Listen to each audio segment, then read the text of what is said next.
While the political circus has moved on, there's still plenty of media interest in the Star Casino inquiry. Today, a former Star employee gave evidence of harassment, racism and bullying. Letitia Lemke reports. Mark Boyd represents employees at the Star Casino. On day 3 of a public hearing into the casino, the union boss was asked to explain his conflicting evidence. You told Channel 7 that Star was the most difficult employer in the state. They're at the top by far. They are number 1 and it's a long stretch to number 2. Mark Boyd said he still believed that. But 6 months earlier, he'd told the inquiry a different story, saying there were no major issues at Star Casino.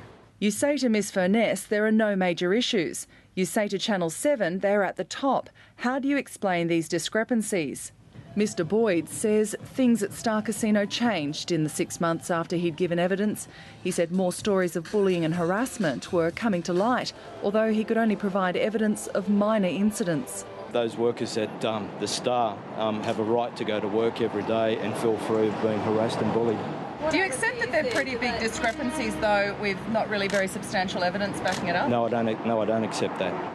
Counsel assisting also read out media statements made by an ex-employee claiming to have suffered racism and bullying at the Star before being fired.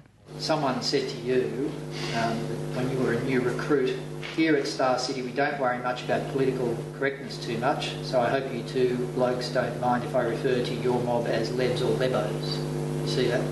Yes. And that's something you told the journalist? Yes, that's because that was exactly what I heard. Annika Soraya made for a difficult witness, struggling to give evidence because of stress that she says was caused by the inquiry. Eventually, the hearing agreed to accept an earlier private interview as her evidence and adjourned the inquiry until next week.